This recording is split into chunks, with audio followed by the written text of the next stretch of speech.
Okay, let's get into this afternoon.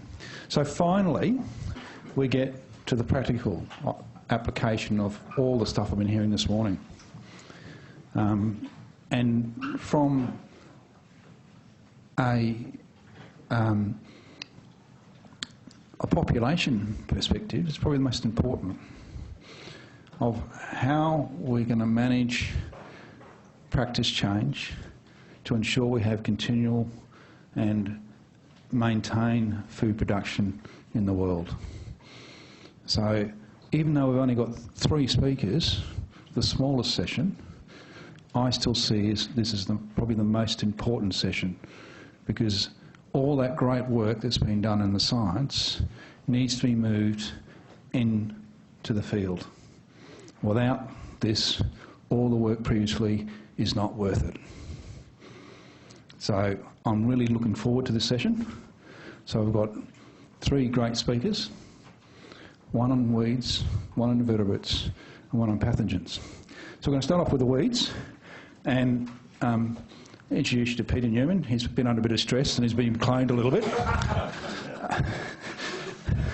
So unfortunately Peter couldn't get here because of some family reasons, and he's nominated someone who's reasonable at speaking to come and talk about the weeds side of things. So I'll introduce Steve House.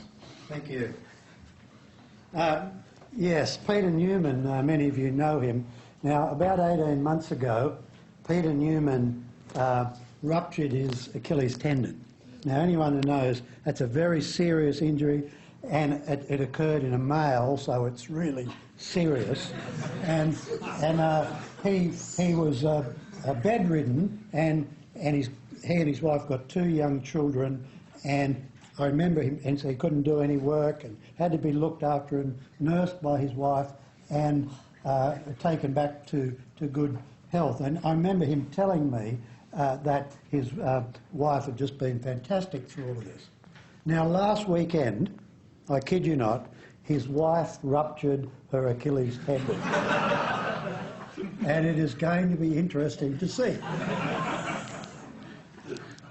So Peter makes his apologies, and he has a very good excuse because he is looking after his family. So I'm giving this presentation, obviously, that he prepared. Now, why do we do research? Now, there are many reasons why people do research, but I think if you work in the areas of pesticide resistance, then very often your motivation, not only as a researcher, the researchers here, it may be curiosity orientated, but nevertheless, it is an area in which you would like to see the application of your research in the real world of crop production or whatever the production system is. Would you agree with that? It may not be true if you're doing astrophysics. It may be that it has little relevance to the average Australian farmer. But if you are doing pesticide resistance, whether you're trying to work out the intricacies of a particular mutation or modelling or whatever it might be, there is both a curiosity orientated, you want the answer, and at the same time you'd like to see its application. So if we want the research that we do to make a difference, we need to tell the end user. Pretty obvious, isn't it? It's actually, in one way, Ken, good that I'm giving this talk rather than Peter, because I've been working on resistance for 31 years now, and I have made every mistake in the book when it comes to communication. And some of the things that I will talk about here, I have really made those mistakes. That's a pretty rare sight, me in a lab coat. It's of course true that most research programs are managed by researchers. It's researchers that run research programs. It's researchers that win the grants. And the researchers here know it's very difficult to win grants, right? And the last thing you're going to do is give it away to somebody else. And what percentage of your budget, I'm talking specifically to the researchers here now, whatever stage of your career you're at, what percentage of your hard-fought research grants, if you've won, are you prepared to give to others, in this case, in the form of communicators? Because researchers, quite understandably, tend to invest their money into more research. Why wouldn't they? I mean, everybody knows that one research answer leads to another research question, and there's always more to be done. Now, given what I've said, it might surprise you to look at that pie chart there. This is AARM's research, Australian herbicide resistance. I'm the decision maker on that. That has not been easy. It probably took me 25 years to be able to allocate 30% of the budget to communication. 30% of the budget. The budget is a substantial budget. There's a total of 17 people. There is very substantial GRDC funding, which we're very grateful for. GRDC funding underpins AARM, provides around 70% of the budget. But 30% of the overall budget is going into communication because that's what it takes to do a good job and to reach end users, be they farmers or agronomists or crop consultants or others, industry, etc., across the country. So thank goodness that we made that decision to, Peter put that in, it's skiting a bit, so I'll take it out. I'll tell you about AARM communication in a nutshell. We aim to give the audience, and these are Peter's words, but I fully agree with them, we aim to give the audience what they need, not just what we have. How many times have you heard researchers tell people about their research with little consideration of what the end user, of what the audience actually is there to hear? And it's very important, and Peter's given an example in his abstract of understanding who your audience is and give them the message that they want to hear. Now, in terms of the AARM communication program, remembering that I, as much as any researcher in this room, know the value of the dollars that we have, this is our communication team. It's led by an experienced field agronomist, Peter Newman, who is an outstanding communicator. Now we're adding in a half-time appointment, Paul McIntosh in the northern region, GRDC northern region, and a person to be appointed at Charles Sturt University to service the GRDC southern region.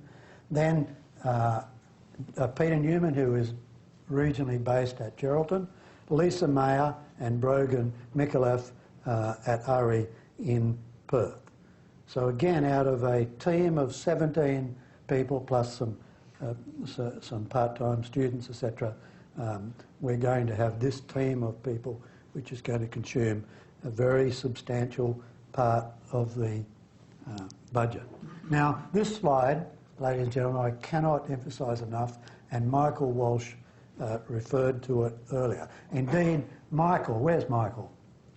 Michael, it was Michael's idea that what we should do is get farmers talking to farmers.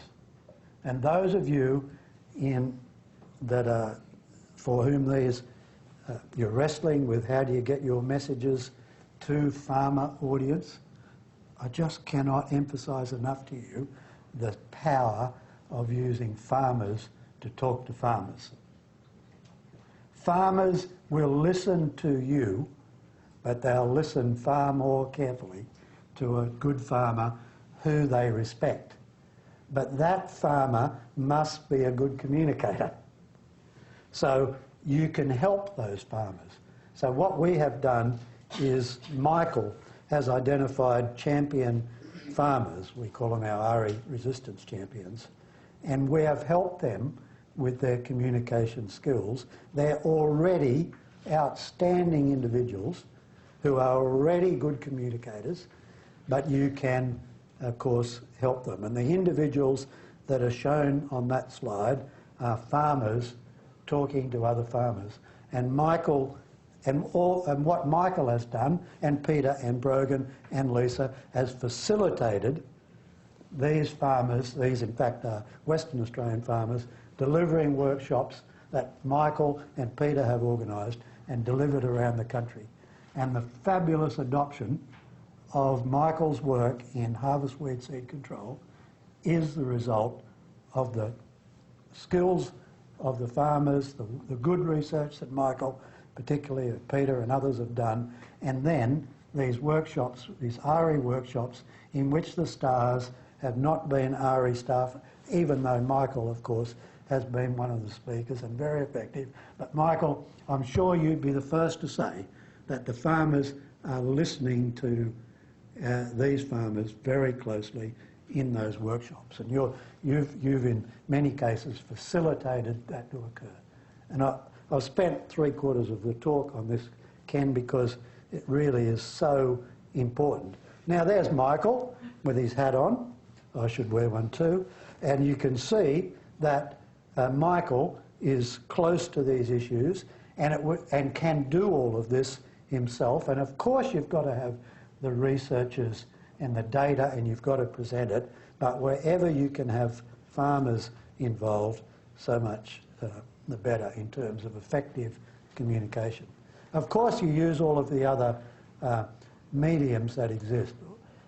So we have websites, and RE has a contract to run WeedSmart, which we're very grateful, all of us, to the chemical industry and GRDC, because the major chemical corporations support WeedSmart, as does GRDC, and it's delivered by, and Brogan there is the primary person who's very skillful with modern communication methods. Of course, you've also got to layer the information. And what is of interest to a grower is not necessarily of interest to a scientist, and vice versa. And too often, I think, scientists forget that farmers are running commercial businesses with a gross turnover of $3 or $4 million on very slight profit margins, and they are interested in information of direct relevance to their business, and they are not interested in the high science of it. They just want the applicability for them. And that's fair enough, because they are running businesses and on very, very marginal profit in many cases. So what's relevant for a grower is not necessarily relevant for an agronomist. If you're tailoring messages for agronomists, then you need to give more information so that they are equipped, and of course scientists. RE Insight, I would say that many of you are subscribing to RE Insight. It's a regular email, there's no charge. It appears on your computer every couple of weeks or so. There are 2,778 subscribers, and that is been very effective. And Peter Newman writes that, and he writes it in a very engaging way, as you can see. And Ken Young has just given me the finger, which I'm not sure what that means. So all of those, I've even been known to tweet, or Brogan has tweeted. WeedSmart is run by Lisa Mayer, and it's very successful, and I mentioned it earlier. It's industry funded by all of those organisations that are there, which represents many but not all of the players, and they of course decide the direction of that. WeedSmart runs this 10-point plan about winning the battle against weeds, and it's all about awareness and solutions. Diversity Era, some of you know about, it's online learning. I have spent half my life driving to country venues to give talks. And yes, it's needed, but it's very inefficient and it's tiring and dangerous, and modern communication can help. You still need face-to-face, but Diversity Era is an online program about herbicide resistance. Herbicide Resistance 101, the first Diversity Era. If you want to sign up for it, registration closes today. Yesterday there were 276 participants, and I just got a message there were 292 signed up for it. But registration closes today. If you want to sign up for it, you've got to go to the WeedSmart website. So there you go. AARI runs these three different, they're called platforms. AARI, the Diversity Era, and WeedSmart. It's all about getting the messages out. And I'll leave you with these three words. None of that would be able to occur in AARI if we didn't allocate 30% of our budget. It'll have to be more. We're going to have 5 people in communication. That's what it takes, ladies and gentlemen. Before, we used to try to do it on the side, driving at night time to give talks, etc. It's all good. Some of you would do that. It's all good, but if you want to do it really well, then you have to invest in communication. And it's worthwhile because then you can see, as Michael showed, the adoption of the research. Harvest weed seed control research was done mostly by Michael in AARI, and it must be very satisfying to you, Michael, to see farmers across Australia and internationally adopting that research. And it wouldn't occur without that effort. Thank you, Ken.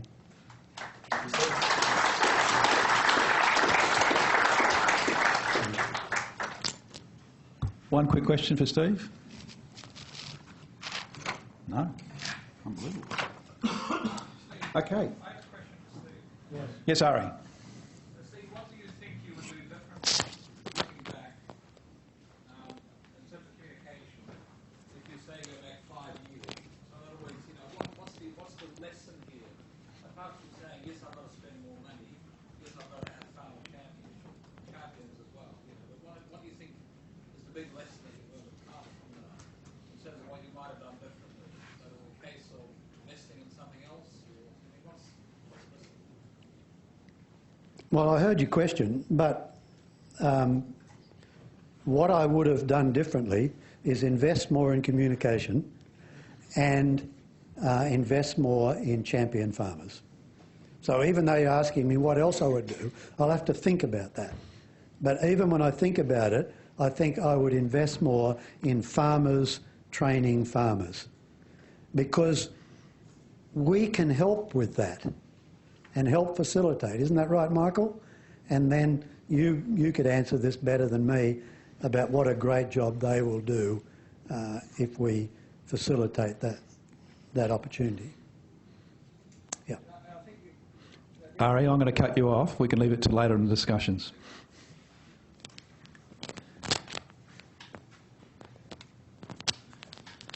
So our next speaker is going to cover mainly focusing on insecticide management, but it's a bit broader than that in cotton. So we've got Sally Cassini coming to talk to us.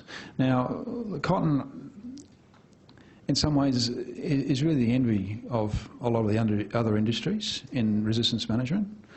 Going from the bad old days of endosulfan problems and other residue problems, they've gone through dramatic steps and in some ways have led the rest of the agriculture industry on integrated pest management, and I'll use pests as a broad term. So, really great that Sally's here today to give us an overview of where cotton has got to and the next hurdles they've got to place. Thank you. Thanks, Ken. Okay, so as Ken said, I'm going to focus on insecticide resistance management in the Australian cotton industry. Bit of a broad overview. of, I guess, a bit of a historical perspective and a broad overview, and mainly focusing on the communication and extension of the resistance management and how that's worked over the history of the cotton industry. So a brief history of resistance in the cotton industry. So the main target pests that we're talking about in the cotton industry are Helicobacter punctidra and Armidra, with Armidra being the most troublesome pest in terms of its ability to develop resistance to the insecticides that we use. So I guess the first case of insecticide resistance was in the Ord River scheme in the early 1970s. Cotton was grown up there, but the industry was basically wiped out due to widespread SP or synthetic pyrethroid resistance, with reports of crops in the early 70s being sprayed 50 times to try and control Armidra in those crops. We then saw in the eastern states resistance issues with pyrethroid failures in the late 1970s, and by the early 1980s widespread pyrethroid resistance was occurring throughout the eastern states' cotton growing areas. So that led to the development of the Insecticide Resistance Management Strategy, or the AARMS, in 1984. And that's still in place now and is, I guess, our key document and our key management strategy for insecticide resistance management. The key here that the development of the AARMS was led by growers, and it was in response to a crisis situation, really. So the first IRMS that was developed back in the 1980s was a fairly simple document, and it focused mainly on SP use dealing with Armidra. The one that I've put up here is from 2008-09 season. So there's a few changes here. You won't be able to read much of the detail, but basically just this side here is dedicated to Helicobacter control. And so these are the range of different insecticides that are available, and they're windowed in different stages as to when it's recommended to be used. And the stages are based on insect life cycles. So what we're trying to do is minimise the exposure of different insecticides at different stages. But in this one, we start to see the incorporation of some of the other pests. So on the other side here, we've got aphids, mites and mirids. So we're starting to incorporate those into our resistance management strategy as well. Through to our current IRMS, so this is the strategy for 2015-16. Again, you can see it's a fairly detailed document, so don't worry too much about the detail. What we talk about now is that the IRMS seeks to manage resistance in all cotton pests, so it's not specific just to Helicobacter. We look at all the major cotton pests in both BT and non-BT cotton. And it contains all the products that are currently registered and commercially available. And I guess from a communication point of view, we sort of market it as the first place to go when selecting an insecticide. So its role is once the pest has been identified at the crop, it's reached threshold, it needs control, you've decided you need to go in and do something, you then go to this document to have a look at what you're going to do. So it's regional. We have two different IRMSs. There's one for the central southern region, which is the one up here. There's also a separate document for the northern region, which covers your CQ area.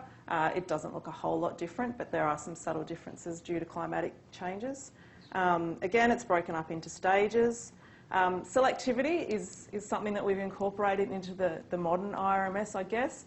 So down the left-hand side column, they're actually ranked selectively. So up the top, we have your most selective insecticides, ranging down the bottom to your least selective insecticides. So your OPs and your SPs are down here as your least selective, most disruptive insecticides available. Number of applications, so the colours refer to number of applications, 1, 2, 3 or 4. And then there's a range of other notes that are specific to individual insecticides. So it might be something about non-consecutive applications, toxicity to bees, warnings, pupae busting guidelines, that sort of thing. So I guess 30 years the IRMS has been in place in the cotton industry, roundabout. So I'm just going to go through, I guess, what I think and what the cotton industry looks at as the main keys to success. Why it's been so successful, why it's still in place 30 years later. The first one is that it's grower driven. So from its inception, it was a grower initiative that started it, and a high level of grower input still remains. The cotton industry as a whole also has a high level of industry commitment to IPM principles as a history, and that comes about through having some resistance issues and having to manage that. But on a whole, it's a fairly well-educated industry around integrated pest management principles. So the Crop Consultants Australia survey in 2013-14 showed that 94% of respondents said that they follow the AARMS when selecting insecticides. So that's a fairly high, high rate to look at there.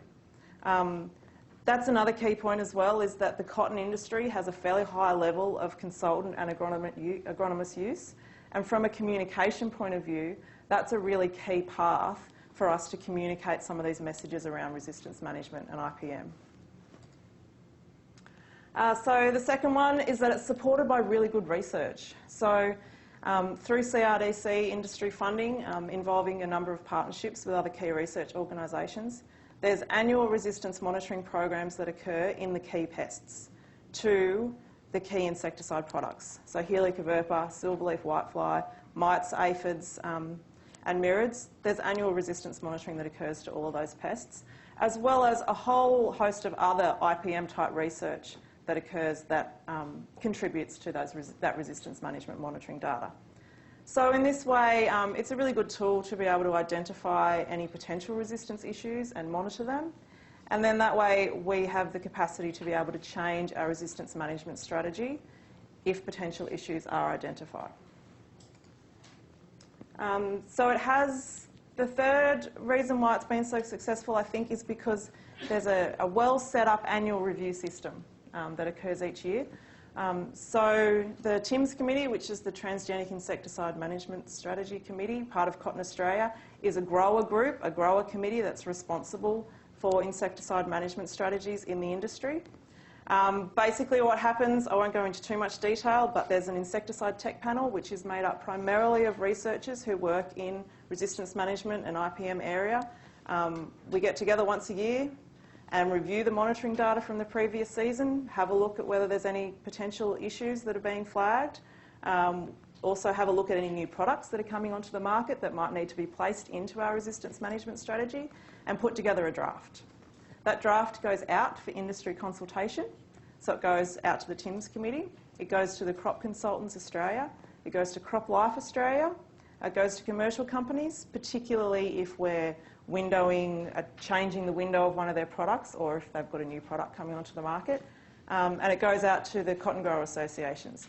So there's a really good feedback system there where consultants, growers, industry people can have a look at the draft IRMS and provide any feedback before it is finalised. So the insecticide tech panel looks at it again, looks at the feedback, and then it's ratified by the TIMS committee prior to the next season. As part of that, there's also an in-season troubleshooting committee that has the capacity to make changes to the IRMS during the season if a potential issue occurred and needed some sort of immediate action to be taken. And I guess the fourth reason why the IRMS has been successful is that it's supported by an industry extension and communication program. So there's a range of different documents that are produced each year or every couple of years. The Cotton Pest Management Guide is produced each year, contains the management strategies, but a whole host of other IPM type information that supports that strategy. The Australian Cotton Production Manual, the Cotton Info website, the MyBMP program, and also some of the other research. So the big diagram in the middle is the impact of insecticides and miticides on beneficials table that Lewis Wilson puts together each year. And so that gives a really detailed look at individual actives and what their effect is on individual beneficial insects. So, you've got consultants and growers have a much better understanding and can look quite closely at what impact an insecticide that they choose is going to have on beneficial insects in their fields. So things like that, that program. There's also a regional team of people under the Cotton Info team. They're called Regional Development Officers. They've been in place for a very long time in the industry, and part of one of their roles is delivering this IPM and management of resistance messages to the cotton industry. So a bit of an example of success. Grant Heron talked about some of this data before. It is his resistance monitoring work that I'm putting up here. But it's a pretty good example of I guess, the IRMS in action, what we sort of do. So you can see that in 2008-09, we started to see neonicotinoid resistance in cotton aphids increasing. And by 2010-11, it had increased up to 96% of strains tested showed resistance to neonicotinoids. So why? Well, the use pattern at the time, neonics are used fairly heavily as seed dressings in the cotton industry, but also as foliar sprays targeting aphids and mirids. What we were suspecting is that neonic sprays targeting mirids were inadvertently targeting aphids as well, and that combination of using seed dressings and foliar sprays was resulting in the high increase in resistance. It was difficult to change the neonic window in the IRMS due to its use pattern, so instead a note was added to the IRMS that in the red there. So failures of neonicotinoids against aphids have been confirmed. Do not follow a seed treatment with a foliar neonicotinoid when aphids are present. So it was about removing that consecutive use of neonicotinoids in early season cotton. What also went with this was pretty important was a lot of communication about that message. So I know Grant spoke at things like CCA forums to deliver that message, and also through the Pest Guide and a number of articles to really deliver that message of non-consecutive use of neonicotinoids. And you can see that following that 96%, that resistance has dropped around to that 30% mark, which is where Grant sort of expects it to see. And this is despite neonics still being used very prevalently as a seed dressing. And some of the products that you can use as seed dressings are marketed as extreme products and have a fairly high rate, but we're still seeing that drop back down to 30% of resistant strains tested. So I guess to move on, the future challenges. Yep. So just to finish up, I guess I've identified a couple of future challenges for the cotton industry for resistance management. The first one is cross-industry resistance management. So really there's no cotton growers out there that aren't also producers of grains and pulses, and there's no very few cotton producing regions out there that just produce cotton. So everybody's producing a number of different fibres and grains on their property. And so a large number of the pests are also common across different commodities. So I guess it's the challenge for not only the cotton industry, but everyone really, is how do we design resistance management strategies across different industries and across different regions? And I've just put Group 28s up there as, as an example of something that's, got a cross-industry issue. It's got a number of registrations across cotton, summer and winter pulses, sunflowers. So there's a potential for the use of Group 28s for year-round usage of that product. It's something that's important to the cotton industry and is also important to those pulse industries especially as well. We have a resistance management strategy for Group 28s in cotton, but given the small amount of non-BT cotton grown and the small amount of cotton area, the impact that would have compared to the large areas of summer and winter pulses grown is probably comparatively fairly small. So Group 28s are one example where we really need a cross-industry collaboration to look at resistance management with that. And the final one is that the other future challenge for resistance management for insecticides in the cotton industry is remaining relevant in a Bollgard 3 era. So well over 95% of cotton grown in Australia now is BT cotton. You can see on that graph that the amount of insecticides, so these are the grams that have active on this axis. You can see in the 90s there that we were using a lot more insecticide in cotton than what we are now. Really, the 90s period for cotton growing in Australia was a bit of a crisis period. We were using high rates of insecticide at high costs to growers and getting a lot of pressure for the environmental impacts of cotton growing. So the introduction of BT cotton was a real game changer for the cotton industry.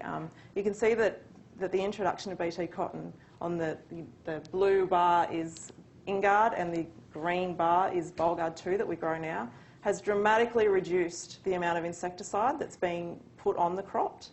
But there's probably a few issues with that. After growing BT cotton for 15 years, IPM in the cotton industry is probably not such a big priority as what it used to be, because it's not in your face so much. We are still controlling the pest, but we're doing it in a different way. We're not doing it by applying foliar sprays all the time.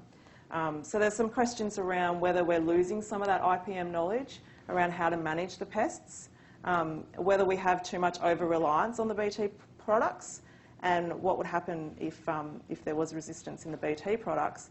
Would our knowledge of IPM and resistance management to insecticides still be there?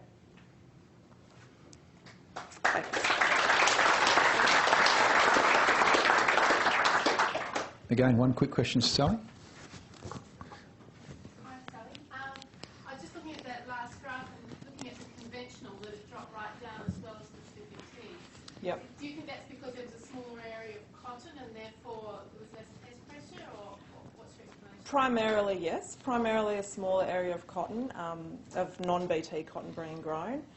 Also a change in the type of chemistry that we use since the 90s. So while we're using probably less grams per active, we're using products that are more efficacious and probably using less of them. So at the start there, we were probably using a lot more synthetic pyrethroids, whereas now a lot more selective chemistry is being used in the conventional cotton. So a combination. Thank you. Okay, our last speaker today, we're going to move on to pathogens, and the talk is going to be given by a media star, at least in GRDC circles, a quietly spoken gentleman of the pathology area. So I'd like to introduce to Nick Poole. While he's quickly setting up, I'd like to thank the organisers. The book, or the professionalism of putting this workshop together is extremely high. I'm very, very impressed with the website, the linkages, etc. But even just little things in this book. I hope everybody has picked up the little quotes at the bottom of every page, because I believe there's a quiz at dinner tonight. I personally like the ones on page 33 and 34, maybe as they have more meaning to me, that, you know, you can fall asleep, and most people fall asleep within 7 minutes. My wife reckons I do it in about 2.5. And the next one, yeah, I do snore, so obviously don't dream a lot. I hope that's not quite the case, because I do think dreaming and looking where strategy and where you're going to go in the future is extremely important. Nick, you're So, on. Mr.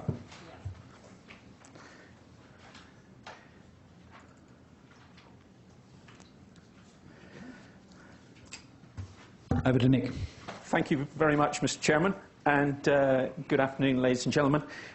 Thank you very much for this invitation. Very much the field view is what I'm going to give you, and I think that there should be compulsory before every molecular genomics session that all of the grey-haired dinosaurs, like myself, should actually be compulsory to go to a 101 lecture on the terminology used, so that we can then gain that much more from the session coming up. So, rightio, what would I like to do? Well, I think Steve Powell's has set the scene beautifully, so I'm not going to... I think we can learn a huge amount from what's happened in the weed sphere. What I'd like to do is to just, I think, look at some of the messages, some of the terminology, and what are the challenges that we're looking at? Well, I'm going to just pick on 3. Is there actually a problem with fungicide resistance? And I'm going to talk cereals. Is there actually a problem with fungicide resistance in the field? We've got some fantastic new chemistry coming along for the first time in a long time. I think there's some anti-resistance guidelines that's needed fairly immediately, with industry consensus, not just falling on the manufacturer to be responsible, but across industry to protect those new molecules. The issues we do have in the field with regards to pathogens are basically the cereal pathogens are around DMI issues. And that's incredibly complex. And I'm going to ask, is it actually resistance? And you'll say I'm just being semantic. Rightio. Do you know there's a new kid on the block, and that new kid on the block is actually fluxapyroxad. It's a straight SDHI. Now, we've had straight SDHIs on the seed before. Why is this one different? It's got foliar activity. Now, the fascinating thing about it is that for the first time, it's given us excellent control of necrotrophic diseases, net blotch, scald. And that control that it's giving from a seed treatment is actually good enough, probably, in the longer season to persist on those diseases right through until later in stem elongation. It's got the ability to replace a foliar fungicide, say at the start of stem elongation. It's a very effective seed treatment. In those more high-pressure scenarios in the high rainfall zone, you can see that this product is going to need a follow-up if you're dealing with susceptible cultivars in a susceptible rotation position. What really, though, concerns me is, can a product be too good? Because I would put it to you that in an Australian scenario, there will be a lot of medium rainfall and low rainfall scenarios where people will say, I'm going to try that. It's a game changer. If it's priced appropriately, gentlemen, from BASF, it will be taken up and had a look at. So, what happens in a spring like we've just had, where it does a fantastic job, and then the spring runs out of rain? Actually, we don't need the follow-up. But it was so good, I think we should use it next year. And the year after. Now, let's go for CropLife Australia guidelines, FRAC guidelines. They all come from an environment that's not like ours. They come from longer season, lots of rain. So they say don't put more than 2 SDHIs on. Well, we're not breaking those guidelines. We're only putting 1 on. Every year, the same one. So there's a need for us to work together as an industry to protect some of these great new things we're getting. Let's return to what we have got. Is it actually resistance? What we call resistant can mean different things to different people. I was in the field with a consultant the other day, and he said, so this septoria is resistant, so those triazoles won't work, will they? So in other words, if we use the word resistant, we have to be extremely careful. And I'd like to give you a little demonstration. In fact, this is a first today because FAR Australia are launching a new fungicide. It's called Fungi Kill. Now, if it was a strobilurin fungicide or a strobilurin-based fungicide, and luckily we haven't actually got those issues at the moment, but we've had them in Europe and we've had them in New Zealand, and I tell you what happens. In 1 to 2 seasons, you go from Fungi-Kill susceptible to Fungi-Kill resistant. It won't work.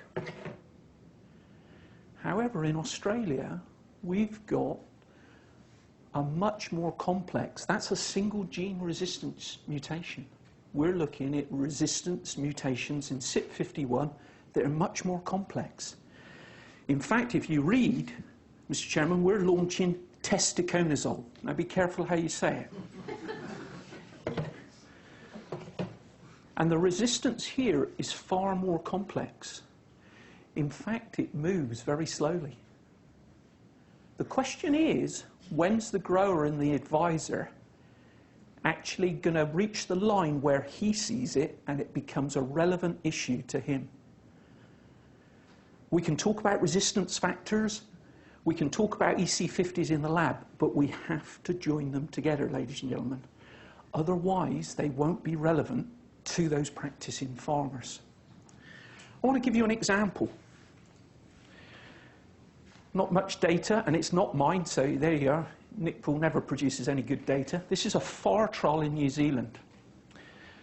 Please don't hold it against it. I know the cricketers aren't much, but rugby players aren't bad. Right, okay. Isolates here.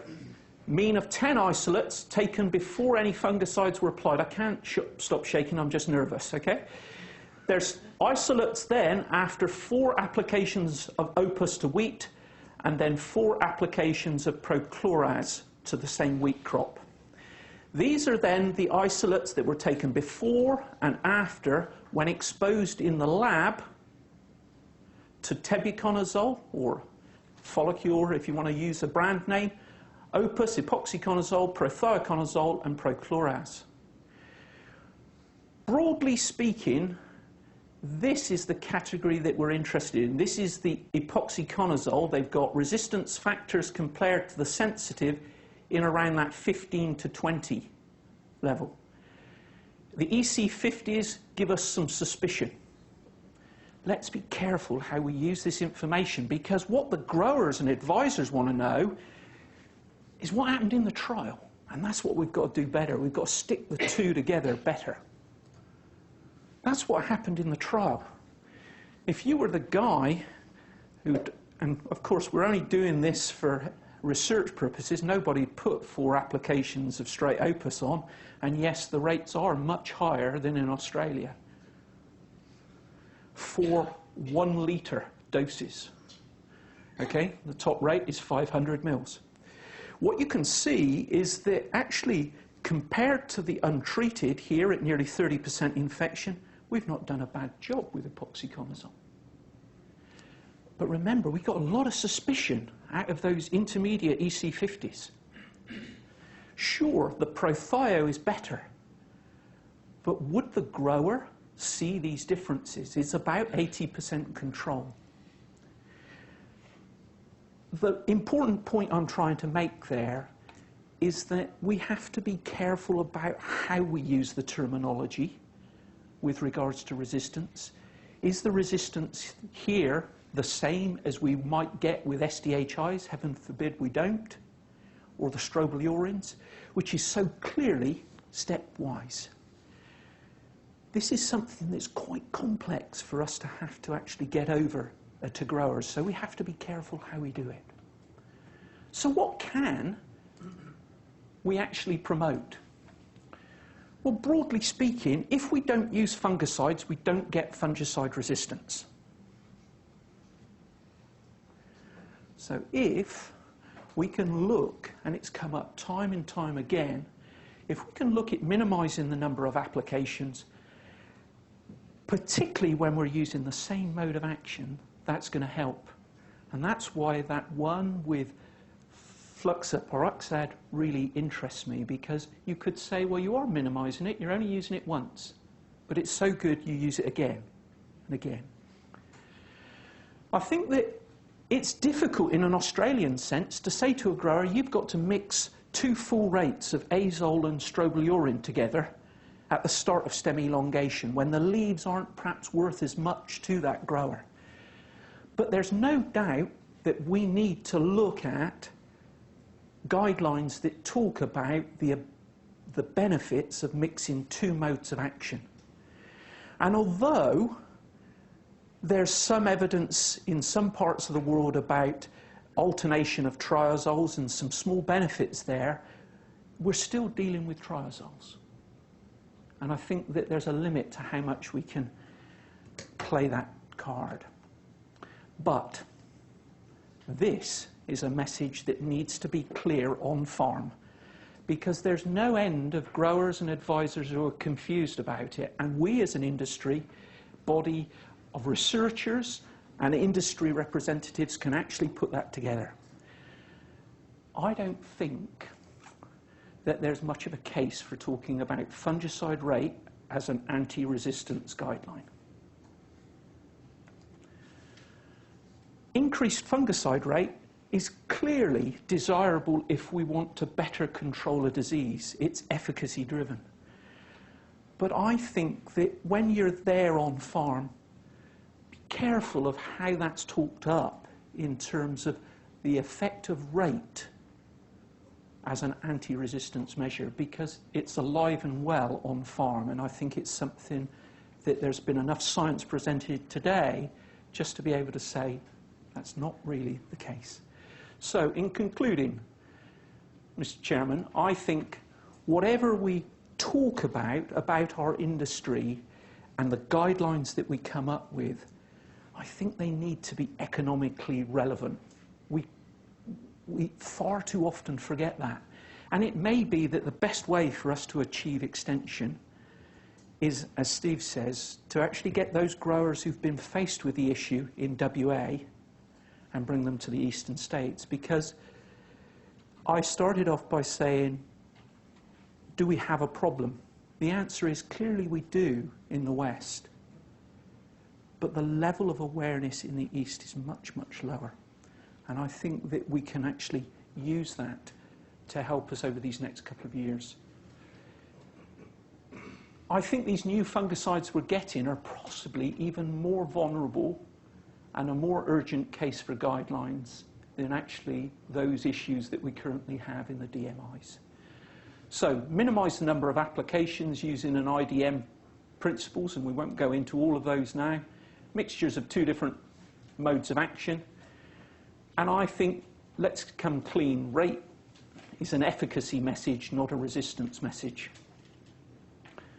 We can go a long way to reduce the exposure by adopting other measures, and we've talked about this in detail at recent GRDC-funded Septoria workshops. Triazole is, though, slow-track resistance. It's been called resistance. I think it's probably still, to be honest, better termed insensitivity. So let's take care when we use this word resistance.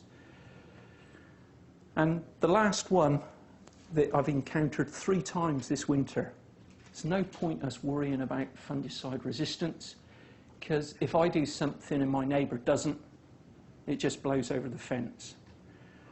Why don't we turn that around and say it's even more relevant for the whole industry to be aware of this, so that we can perhaps get on board with more of a cotton type scenario where everybody's involved in IPM, make the same for IDM. Thank you, Mr. Chairman.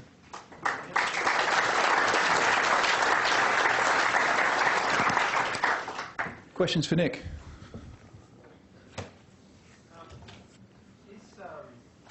Getting better control of Septoria on a district level, does that reduce suppression on the fungicide? It's interesting. Well, that first spore shower can travel large distances, and I think that there's some evidence that, particularly if cropping in an area is isolated from a lot of stubbles that are already infected, that on a sub-regional basis you can reduce your inoculum pressure considerably by actually moving towards more resistant cultivars, which then means that your stubbles aren't the source of that infection. But if your first airborne spore showers are coming from outside, then the ability for you to control that is going to be minimised by those outside influences. So it's not a yellow leaf spot where you're much more in that early stage affected by a local inoculum pressure from the stubble. So Septoria, I still see this ability to travel large distances as being an issue. Before I take another question, I'll just ask Sally and Peter Newman stand in to come back up the front for questions. And don't go, Nick, you're still not let off the hook. Any other questions for Nick while Sally and Steve come out the front? Yes, Fran. So Nick, great talk. What do you think of multi-sites as a tool for protecting this new chemistry coming? I think if we could get an effective multi-site into the Australian industry, it would be a great benefit, particularly in broadacre cereals. Europe, as you know, has a big dependence on chlorophenol, which we don't have in cereals this end. We have it in some formulations in pulses, but not in cereals. So I think a multi-site could be invaluable.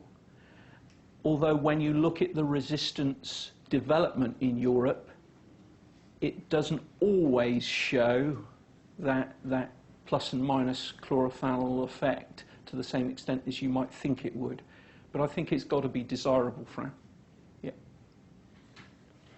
Okay, I'll open up questions to all three speakers. Susan. So I had a question for the panel, but I know maybe Steve, if you wanted to kick it off. So I guess often with resistance, it takes a crisis before we really get adoption. And obviously, cotton has, experience, well, not experience, has experience in that in terms of insecticides, and that's really proven a strong industry sector on that issue. Is it possible to get, obviously resistance management is better if it's proactive. Is it possible to get that without having a crisis first?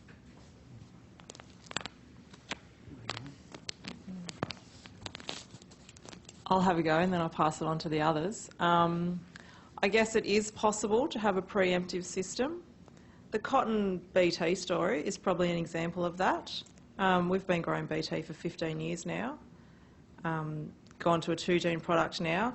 We are seeing some resistance issues with it and monitoring that resistance, but probably getting back to your point, when we talk about resistance issues in BT cotton, when the researchers talk about it, we're not talking about field level resistance by any means. So we still haven't seen any field level resistance in BT cotton, and that's a preemptive strategy. The difference there is that it's a mandatory strategy.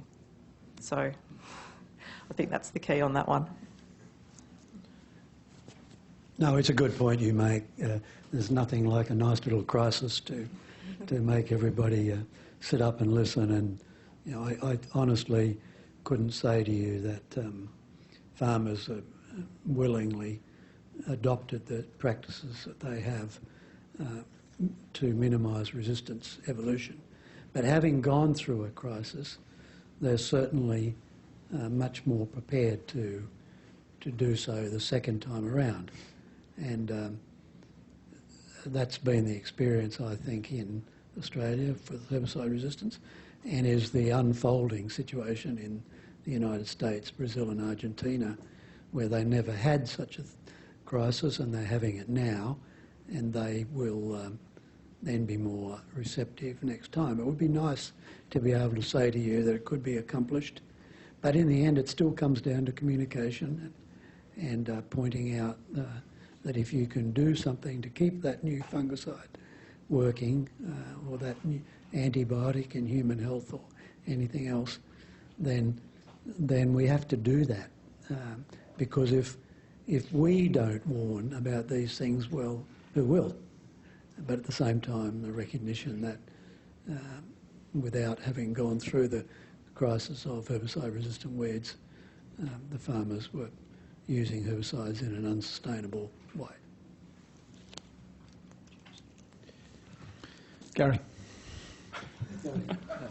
Oh, sorry, Nick. No, it's quite all right, Mr. Chairman. You're the chairman. No, all I was going to add was that I think the point you make is a really relevant one with regards to fungicide resistance in the eastern states. We recently did some surveys of growers talking about row spacing, actually, and some of them were talking about they knew about herbicide resistance 15 years ago. But unfortunately, until it actually bites your backside, then, you do need that crisis.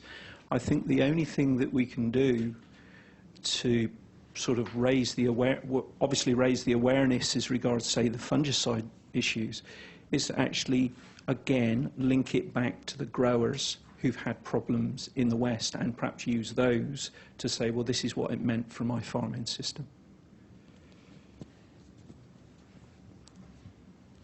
Gary. So I think what I've heard in the last session is the need for expenditure, which hopefully is a given. The need for a resistance, an integrated resistance management strategy, which has been successfully implemented in cotton, and the need for strategies, which Nick, you talked about, and the complexity. I know in the work that we're doing through AARM, we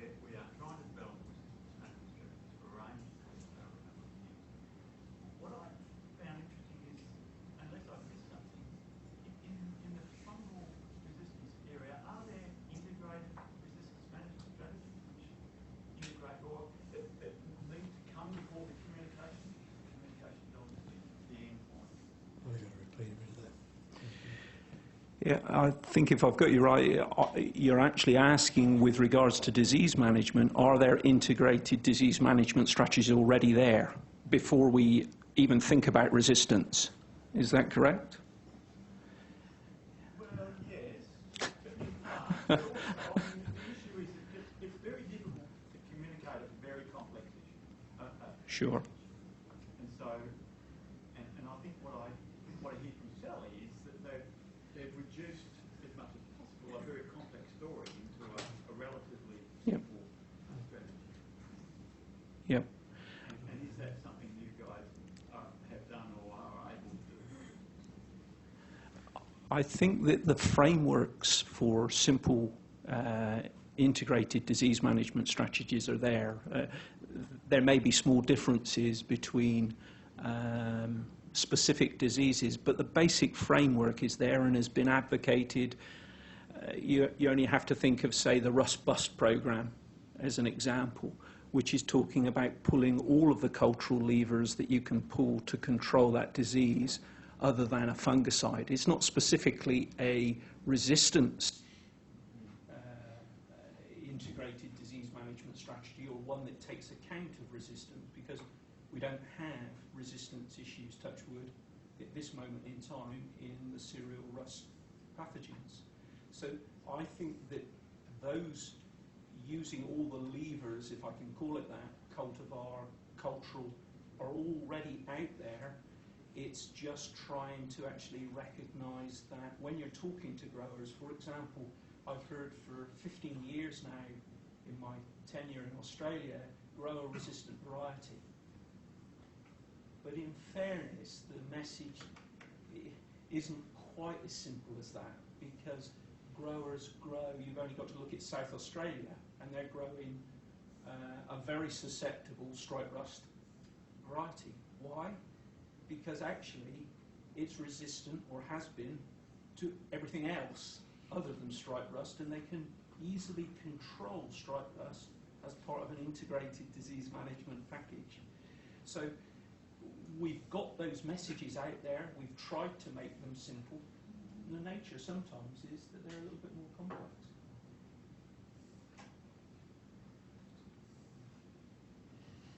Aaron. You mentioned how you're using modern tools to communicate and get the ideas out, like Facebook, Twitter, YouTube.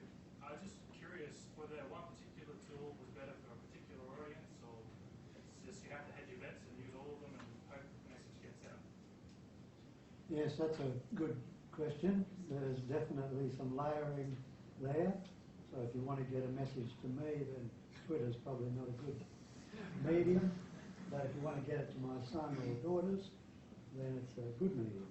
And so we're seeing, some of you would know, farmers, for example, using Twitter a lot amongst themselves, asking questions, answering questions for themselves. And so Peter Newman actually just watches a lot of Twitter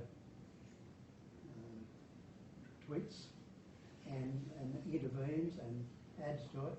And so, and there's no doubt that the farmers that are on Twitter are of your generation, not their mothers and fathers. And there's no doubt that you've got to layer it. You've got to use all of the mechanisms. There are still people that read newspapers, and there are others who never read them anymore. And so you've got to use all of the communication channels. The great thing about the modern communication channels is they're so cheap. To get in a car and drive for 4 hours, give a 15-minute talk, and then drive back again is not cheap in any sense. And so I've done a lot of that. It's pretty inefficient. And some of these communication channels. So if Peter Newman writes an email to 2,800 subscribers, some of whom are journalists, then that message is not that expensive to produce and gets to an awful lot of people. Now it's one medium, one platform. It shouldn't be the only one, but certainly the communication channels that you mentioned, Twitter, Facebook, etc., are very powerful mediums, and they just didn't exist previously, and they're very powerful, and they're getting to the future farmers and future economists and the future leaders, because the future belongs to the young, and they're the ones that are going to be implementing these things. So, yeah, every platform you can do, but certainly the modern ones, because in fact they're both efficient and relatively cheap. Yeah, I agree. You need to use all the platforms that are available and have a range of different communications. I think what's important though is knowing your audience. So you've got to know how to package the information that you want to get out, even down to how you communicate information to consultants might be different to how you communicate it to growers, and even down to individual groups or individual growers. Knowing how they want to communicate is more important than probably the type of communication you're using, because if you know your audience, then you'll know what kind of communication is going to work for them. Speaking of communication, I just want to point out the microphone's not working anymore. Oh, right. Yeah. Is it switched on? I think the battery was low. The red light's gone out. Yeah. Okay. Hanwin. Yes, Then James. sorry, yeah. I actually have a very decent project working on delivery from big livestock, Australia and AWI. I found that getting research result to farmer is much more difficult than I originally thought. And we did an online survey, what sort of delivery mechanism they really want, and we tried to tease out older generation, the younger farmers, are they using different mechanisms. Actually, still, both groups still prefers face-to-face. And of course, we still need to use multiple communication channels, but they still prefer face-to-face workshop, field days. I know you have to travel a lot, but I really, in about 2 years at least, we organized at least more than 50 workshops. I think when you're running a workshop, you engage all the growers, they talk to each other, given there's a platform, they can communicate. There are a lot of workshops, actually we are only planning for 1 hour, and growers start talking to each other, and more than 2.5 hours. So I think in a way, you're trying to deliver it, and then in a way, I think the farmer is actually sharing the knowledge with each other. So I know it's costly, but inefficient, but probably there's no easy way to do delivery. No, I mean, it's absolutely right, Hanwin. You drive, you give to the audience, you give face-to-face. Firstly, everyone will want that, so they'll put it in the survey. But secondly, do we make a YouTube clip of your presentation and load it to be available to anybody and promulgate it in that way? I mean, I've given some what I thought were brilliant little talks, which no one ever recorded. But the only bad ones I give are the ones that are recorded. So use that traditional medium, but also use the modern tools that go with it to further increase it. Really, to my surprise, we really expecting younger farmers, probably more internet search-based, they're probably looking for information directly through internet, but actually results turned out based on 300 responses. No. That maybe depend on how you get the information through. Do you have the layers? Yeah, we use the radios, we use short articles, we use all that. Okay. Yes. Jason, you had a question? I was just going to make a comment that I think in the cotton industry, and there are other examples where some of the most effective messages have been is where you've had consensus and a clear, consistent message from the whole of the industry. Everyone has buy-in, says this is the message. I'm not sure we've got the same level of consistency and clarity around the message for some of the other segments. And yeah, I'm not sure how you achieve that, but it sounds to me like the cotton industry, sure they're a more consolidated industry, they're a smaller industry to work within, it's easier in some respects to achieve that, but often there's mixed messages. The rates debate, that'll continue to rage, but wouldn't it be great if we could all say, for the purpose of the exercise, this is what we're going to say? I'm not sure it's that easy, but that'll be the most effective way. Or, talking about resistance for triazoles, is it sensitivity shift? Is it resistance? What is it? One clear message. Yeah, I agree with Jason. I mean, and I think the Weed Smart was for the herbicides was the start of that, trying to pull industry together. Again, I'll refer to cotton with their insect management and the layering they've got of information. I'm sure there's a bit of mandatory control there as well, but they came from a very bad base. And now they're for integrated pest management. They're the industry that's looked on. They're laundered by the Minister of Agriculture every time I've heard him speak. So yeah, we've got some good examples to work on. I suppose I'd like to, from a grains point of view, if there is that consistent message, or at least with the rate debate, having some messages going out, even if there are differences between herbicides, fungicides, insecticides, or slight differences between things, having that clear message go out to growers. That's what we need the three groups to do. Susan, you had a question.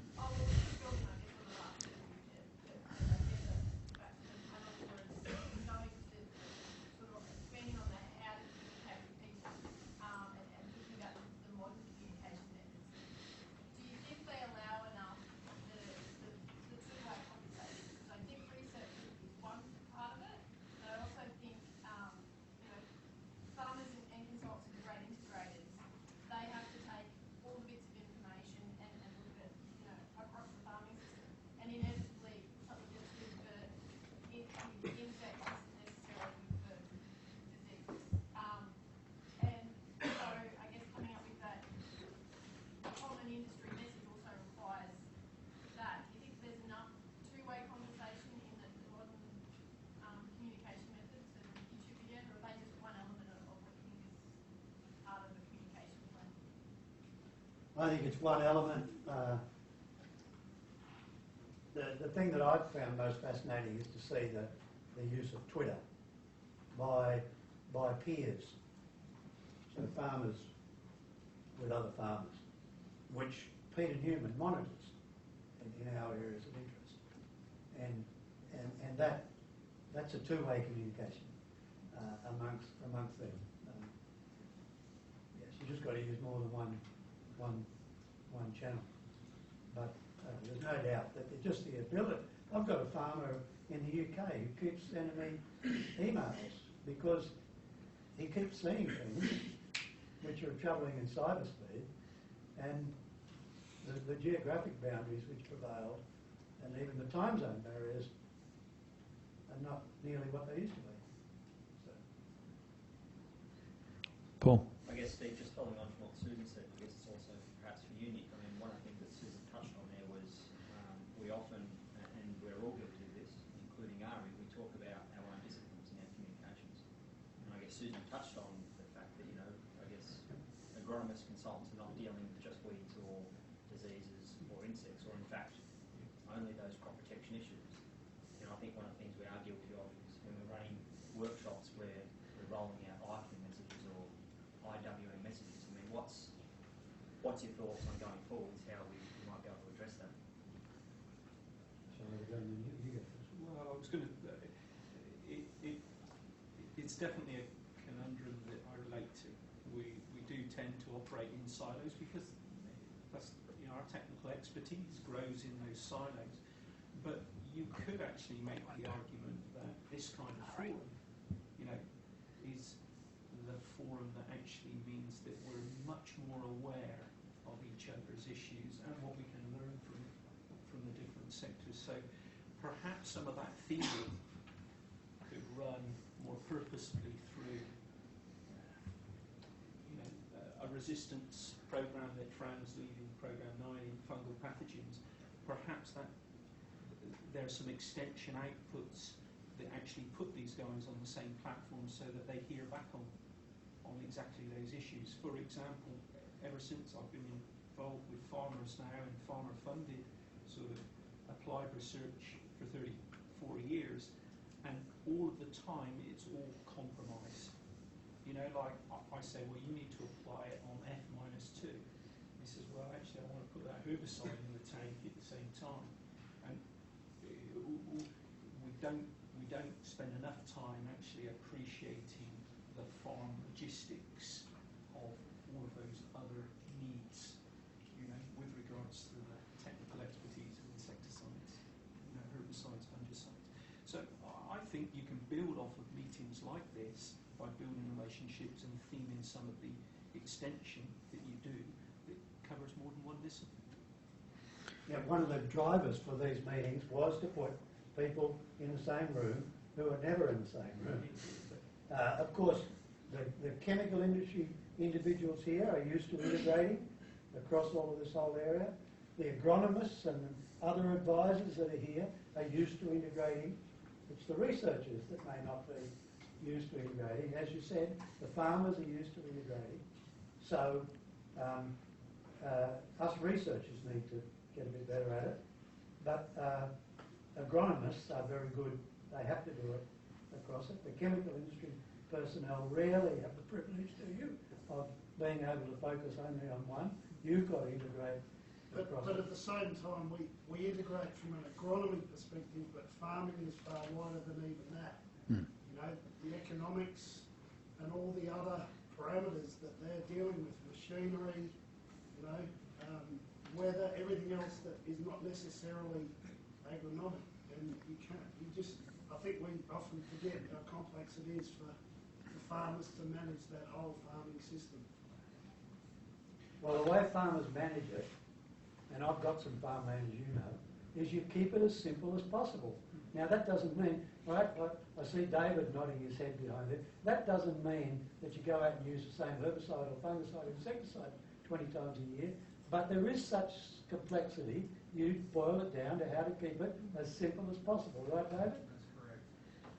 There is a goal conflict, I reckon. It's really occurred to me today, like, you know, in GWAC, or what was new, we keep talking about competitive crops as a strategy. And then it's occurred to me today that, you know, if we have these strong competitive crops, then that could actually put a lot more pressure on fungicide use and all those things. So we have got these goal conflicts. And yeah, so I think it needs to be thought through a lot more. I know I continue arguing with my main spray operator about logistics and water rates. It's driving me insane. Like I've got a view on what needs to happen, and he goes, "Well, that's fine, but that means I'm going to be out there for another X number of hours," and that compounds right through the whole program. So it's a conundrum. I think as communicators, that's often one of the mistakes that we make in that communication extension type path, is that you can go and run a grower workshop, deliver a field day and say, yep, this is, you know, what you should be doing about IPM, do a few tweets, put something on YouTube, and you go, right, I've told them all about IPM, they should be doing it. And you look at it from that sort of perspective and go, and then you sort of look at, oh, how's the uptake been? Oh, no one really did anything from that workshop. And it's because nobody's taken into account things like practicalities. Is going to make a grower any money? You know, the logistics of applying those water rates, things like that. It's not being taken into account.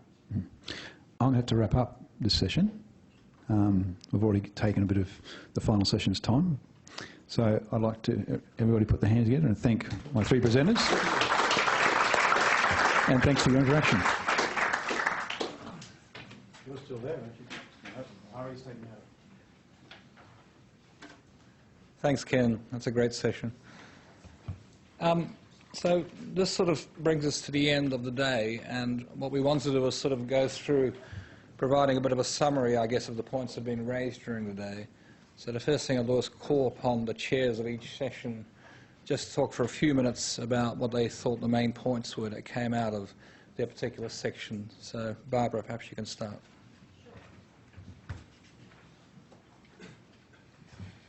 Thanks. I chaired the first session, which was really what's happening out in the field in Australia. And we heard about grains with respect to the fungicide resistance and what's going on. We heard, we had 2 talks on that. We had 2 talks on insecticide resistance, and we had a final talk on herbicide resistance. And I guess the issues that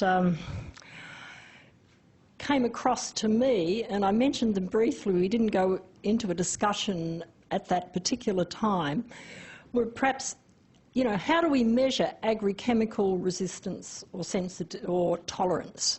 So we have the sampling scenarios. So we can have a look in the field and do surveys, and then we can take material back to the lab, do in vitro assays that may, in fact, not necessarily correlate. Certainly for the fungicide resistance, there's the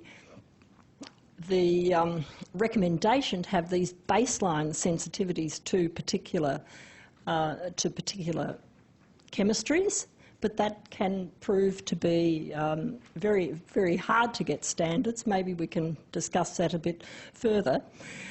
And then, you know, we need to be able to know indeed what we're monitoring. Now, we've heard a lot, and in the first session and also in the second session, about the targeted mutation. So the agostyrol biosynthetic pathway, the cytochrome P450 51 gene, which has several mutations. Some are very common, some are not. And we heard about other targets for other chemicals. But of course, you know, there are a lot of things out there that we in fact don't know about. And I guess one of the things that was interesting was, to me, was the more non-targeted approach that Charlie Robin talked about, which is to just, if you sequence a whole lot of, say, isolates and then look for areas of the genome under selection pressure and see what's going on there. Are they indeed targets? And though, of course, it is pointed out that although you can do it in Drosophila, which, of course, you've got inbred lines out in the field, everything's extremely different. But it's nice to be able to think about looking for targeted things and then also going in at a black box. And we know with the fungi, and James Haynes done some lovely work on this, we know the mechanisms that we can get for gene shuffling, etc., in the fungi and how that affects the genes involved in disease. It'd be really interesting to see if any of that can be also translated into what is happening to some of these, say, targeted areas. Are they near regions that have very high AT-rich or transposon-rich regions? So in summary, and one other point, I guess, that came through a couple of times through the talks was the ploidy of organisms that you're looking at. And I work on fungi, and one of the lovely things about fungi is that they're haploid. So if something happens, you see it straight away. You don't have to go to the F2 populations. That sort of came through to me a few times when we were talking about tetraploid plants. So they are the comments I'd like to make that came through to me listening to the session that I chaired, listening to other sessions as well. And also then, of course, we should try and think about, okay, we're all in the same room. We have people from industry, we have researchers. I know Ari very well. In fact, it's rather funny because when we kept hearing about Ari did this and Ari did that, and of course there's an acronym for this lot. So he can do, he can indeed.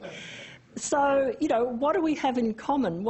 We can share our technologies, but we can share them with the medical groups as well. I mean, they're looking for genome-wide association. Indeed, that's how a lot of medical advances have occurred.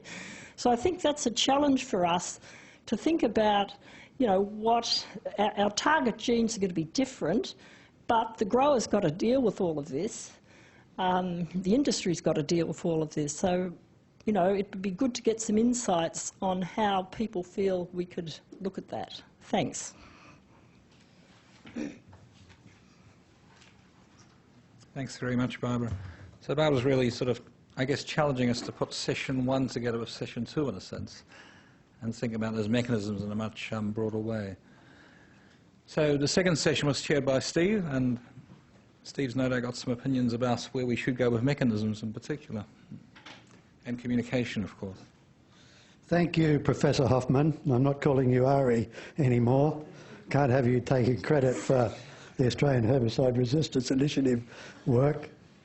Look, I've already had a lot to say, but I think what came out, the second session, as you know, was labelled molecular genetics and mechanisms, and what's clear is that the techniques of molecular genetics, especially the next generation sequencing, the ability to sequence whole genomes at low cost and rapidly, and all of the supporting technologies that go with that, is a revolution in the ability to do things.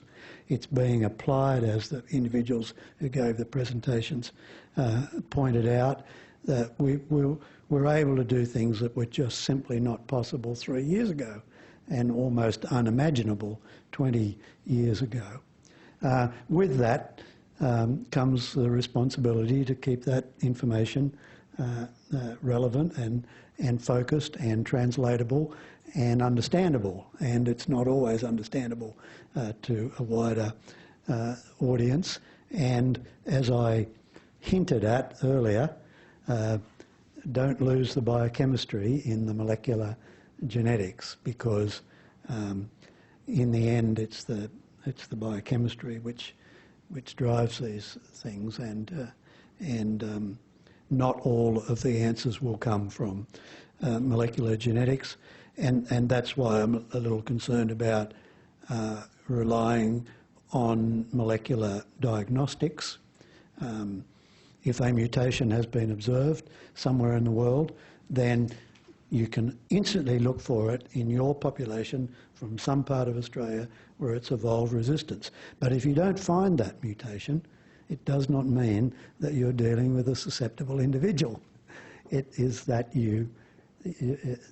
that mutation is not present in those individuals you've looked at. And in the case of herbicide resistance, where we have many mutations, target site mutations, and many unknown non-target site mechanisms, there are no molecular diagnostics for those mechanisms, and they are the most common mechanisms. So just a plea to keep that in perspective, which is not to diminish the importance of the tools that now exist, and they are going to are revolutionising our ability to do that work. More power to it, and keep it focused within teams where those of you doing that work are explaining it to an agronomist and a grower, and if you can explain it to an agronomist and a grower, then they will help you to keep that information in perspective and make it as useful as possible. Ari, Professor Hoffman. Just call me Ari for short. You know, perhaps we might get a response to that from someone who really deals at the molecular level. So maybe Tom or James might like to respond to that. I'd be very interested in sort of seeing what you got out of the day and how you see things as changing and whether you are going to solve the world. Well, I completely agree that the biochemistry is you know, that's what's actually causing the resistance. All the molecular stuff is the marker for that. Doesn't matter what the molecular result says if when you pour the stuff onto the animal or fungus or whatever, it doesn't die. But it's almost more about extending, and as we know more and more about all different mechanisms, it's about building and extending on the phenotypic work, whether that's bioassays or field collected field failures. That's where I see it providing the most value until we get to the stage of where we know everything. So you don't think we'll actually get to that stage where... I just said whenever that is. And James, did you want to offer a comment? Oh, there you are. Particularly in relation to what Barbara was talking about. And I think there's it's a great challenge to integrate all these very technical disciplines together. It's a real skill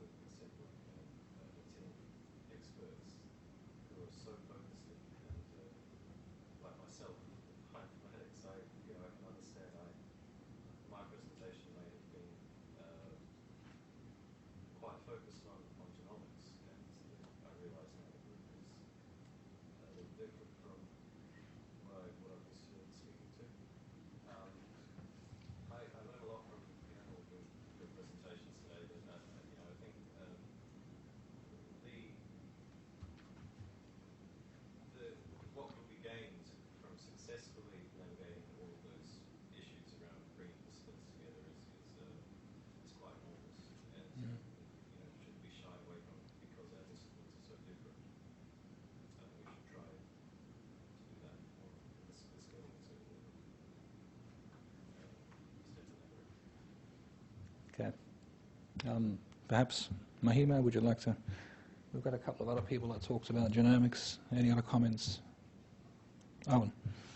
So, I mean, I think in terms of genomics and management, I think what we see in cotton as the great example is what we should be doing is trying to manage resistance before it develops to detectable levels. Yeah. That's the true way to manage resistance effectively, and that can't be done, especially for insecticide resistance where it's primarily recessive. It can't be done by monitoring phenotypes.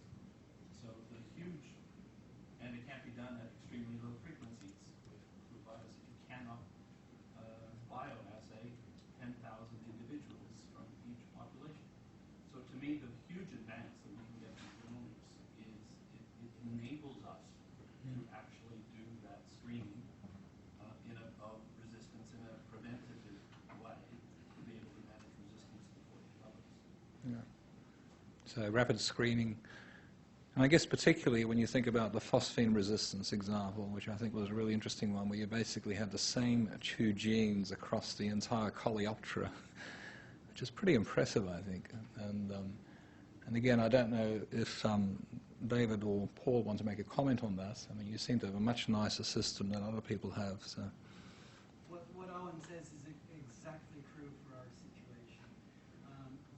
And WA provides us with a test ground, so we get the resistance first in the east, do all the hard work there, and we actually have an opportunity to be proactive in the west. Yeah.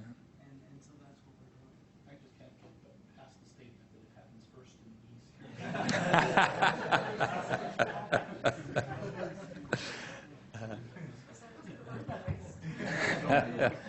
Yeah.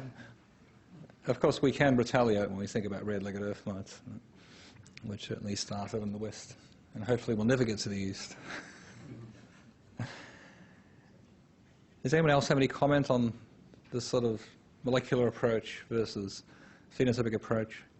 I think one of the other interesting things that came out, for me at least, was the fact that sometimes we seem to pick up these genes from overseas, and other times they seem to be locally developed. And there seems to be a bit of a theme there in terms of thinking about the different groups that fit that. Sorry, there was a comment from the back there, I think. I was just going to basically agree with a lot of the things that was being said, but also add that next generation sequencing methods is not just limited to the study of the genome. You can also apply that to RNA-seq methods where you actually look at how it would eventually translate to the phenotype. I mean, RNA is, of course, intermediaries between the genome and the actual protein production, but Sure. and of course evolution happens at the protein level. Yeah. But it does, we can look at all those things, and like somebody was saying, the next-gen sequencing methods and also studying the genomic aspects is a proxy of how that actually translates to the phenotype, but it's more discrete and it's easier than biochemistry, and of course you can extrapolate that and convert that the biochemical sort of sphere. So why aren't we doing more of that? Why aren't we doing more proteomics, metabolomics? I mean, why are we so fixated on genomics? Unfortunately, it comes down to money, and also, when you need to be technically set up with the resources, with the equipment, that all costs a lot of money. So, in our lab, I was just telling someone that we need to have quite a bit of catching up to do after seeing all the talks on people working in the insecticide area and also fungicide area. Because a lot of our work is quite rudimentary. We're able to look at target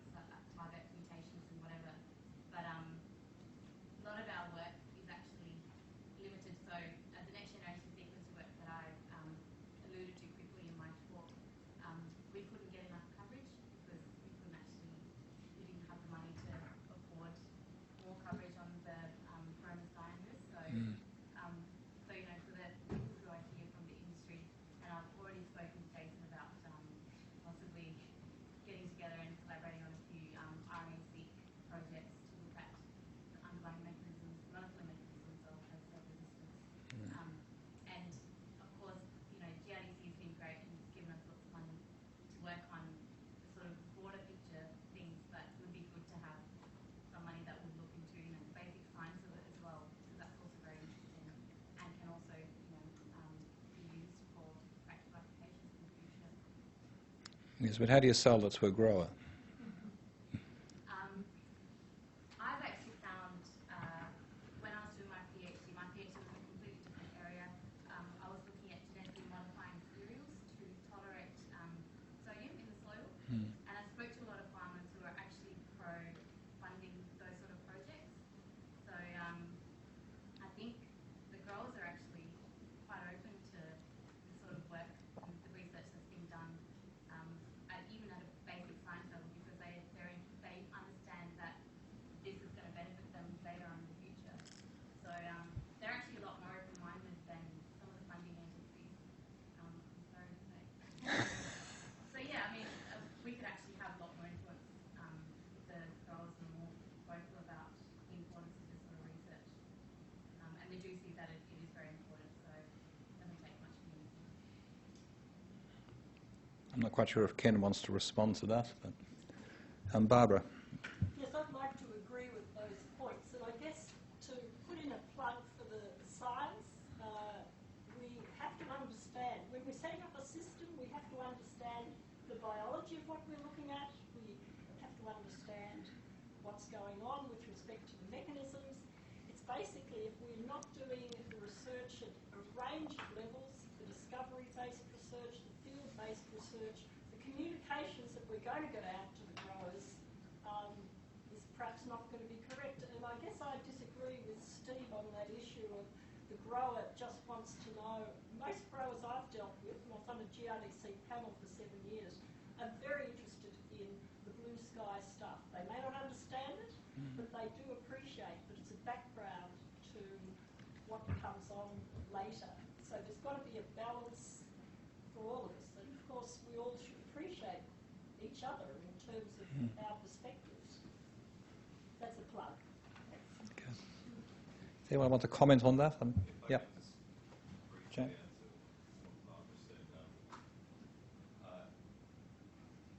I'm in a very technical, computer-focused discipline in an agricultural centre, so I had to continuously justify my existence to people there. And the way I see it, it's a bit of a supply chain or a network. So the people at the other end of it, they don't understand what I do. They don't particularly think they need what I do. But the people in between who are slightly more connected to the work that I do, they do value it. And if you're able to see how it all fits together, then you start to see that each of those working parts are a necessary part of the whole. So that's what I think you're getting at with the science, understanding fundamental biology, but also with the bioinformatics, the next generation sequencing. All of that is kind of like an early stage part of getting to the point where you can apply it and have some impact to the world. Okay, so we have a comment that basically there's at some stage a lack of appreciation about the blue sky stuff, or at least you're saying, Barbara, that potentially people do want to understand that and know about it, and they're very receptive to that. Yes, I feel that's the case. And yet you're saying you still feel like you're being shunted away to some extent. It's only a natural thing. Yeah. If people at other ends of that network are too removed from each other. Yeah. So how do we improve that? I mean, Barbara was obviously on a GRDC panel for a number of years. I mean, how can we improve this? Well, I mean, some very technical disciplines, they do need to improve their communication skills. I think we all kind of need to work on seeing the bigger picture.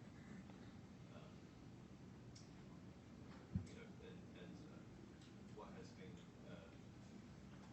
what has worked for me is trying to express the work that I do in terms of its eventual application, or trying to see the path to application, which is not always an easy task given where I start from. But it certainly helps in terms of explaining to people the fundamental science. Okay, thanks. Yeah. I'll try to step in. All right. Thanks, Ken. And Barbara sort of covered a little bit. Yeah, from the blue sky research, or the stuff the research says that, well, may not be blue sky, a long way from the farmer, from the field. We do try to ensure that at least our panel members understand the importance of that to feed down to eventually give results to the grower. We'll always have that focus. Doesn't mean we won't do that blue sky research or use those things which are a long way from the field. And we do rely heavily on our panel members. While Barbara was a researcher, most of our panel members are either agronomists or farmers themselves. And yes, sometimes they do struggle understanding the technology. So it's also important for us, being in communication, be able to show how that bit of technology slots in to find a mechanism to solve a problem for them. So that is part of the role of, I suppose, the funding body, whether it's GRC or whether it's Bayer or BASF or whoever else. Why are they doing that work? How do they show their shareholder, their stakeholder, that money is worthwhile investing? So do you think there's a need for researchers to try and engage more with the panels in a sense? Because then of course, I mean, firstly they become aware of how panels work, and secondly, of course, they can then promote... Yes, no, I mean, we have a panel system, not all funding bodies do. Sure. So you have to look at the mechanism of how decisions are made to get that through. But yes, researchers should be able to put in how that technology is going to make a practice change down the farm. They may not be able to do the whole way, but be able to put it into simplistic terms. And to a certain degree, Nick's presentation, our last presentation, the practicality, Nick tailored his message at this audience. Sure. Okay? He tailors his message slightly different when he's talking to a grower. So it is trying to tailor that message to who you are speaking to. Not trying to teach them to suck eggs, trying to learn them, teach to educate them. But, not going too complex, showing how it delivers something. And that will come, you'll have to pitch that message differently depending on where you're on that step. Okay. Sally, can we get where's Sally?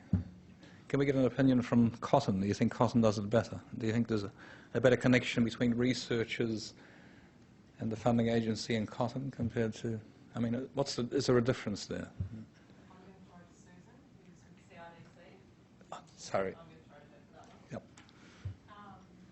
So I guess it can be a challenge to make sure that the good ideas are coming through and being understood. But I guess I would say we do it differently, but probably not that differently to grains in terms of having a panel system.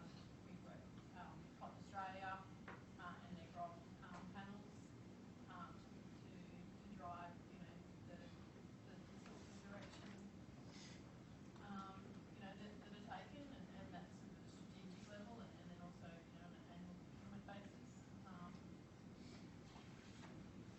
It's difficult. There's never enough funds for all the things you want to do, and really comes down to trying to prioritise and trying to get that balance right of the basic science research that really is really important, right through to the very high end of the spectrum where the rubber hits the road. So it's a balance. It's not easy, and it is really a lot about communication and understanding how the whole process comes together.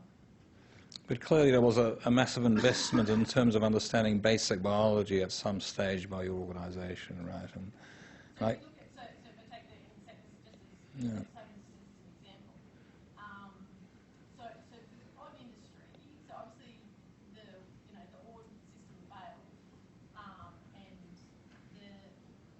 I guess where the current cotton regions are, if you look at the insecticide usage, it was pretty close. It was close to failure here.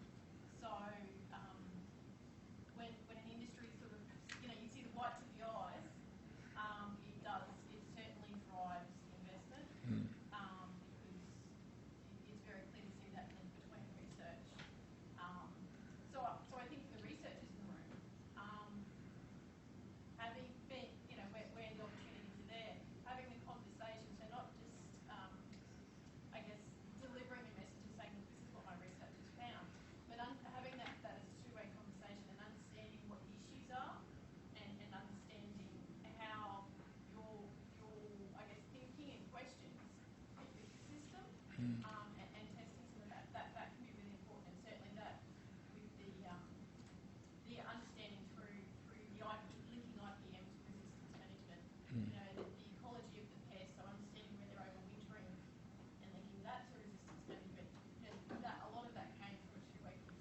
Sure.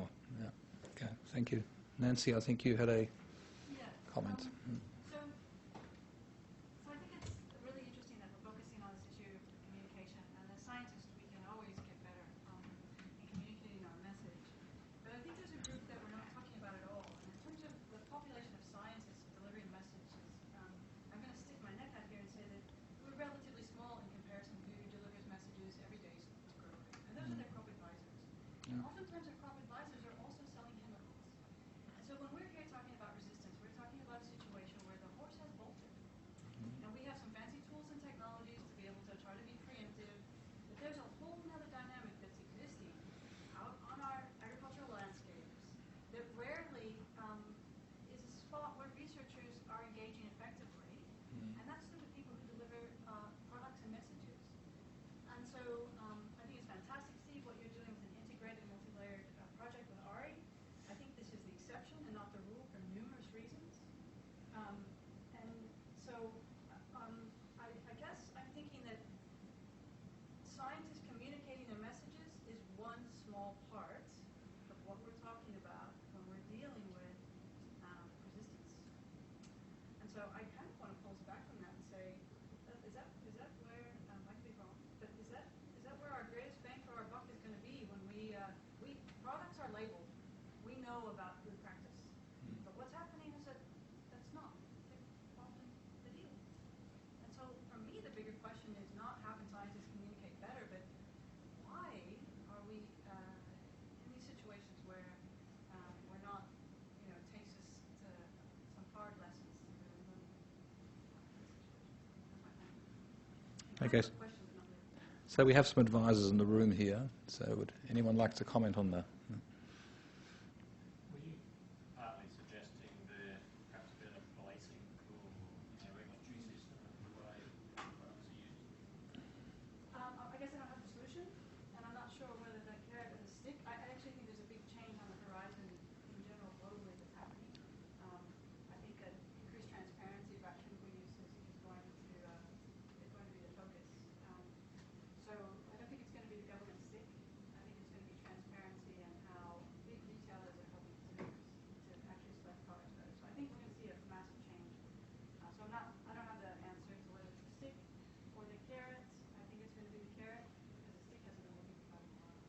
But I do think, in terms of who are the communicators in this industry, it's not scientists. We're a small part of this equation. We play a really important role.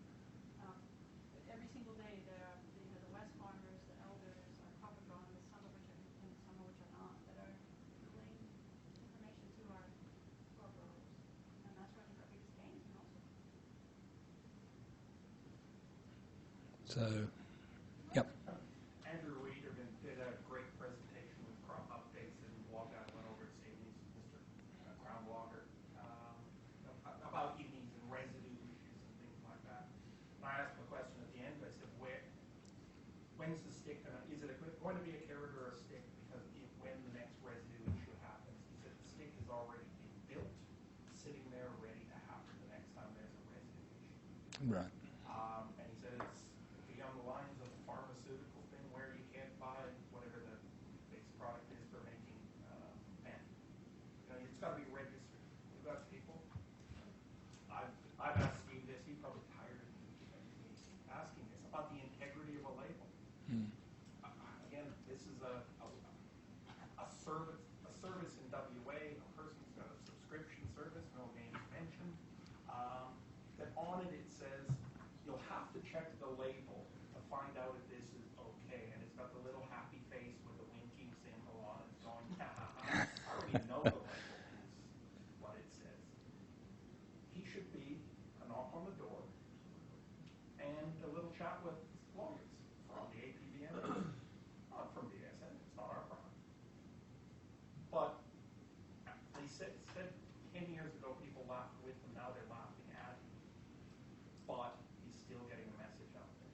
The off-label use of chemicals is a problem. Yeah. If I say it, I'm the person trying to sell more of it because I work for this company. I was an academic a year ago and I was saying it then. Yeah. You also have a fragmented approach to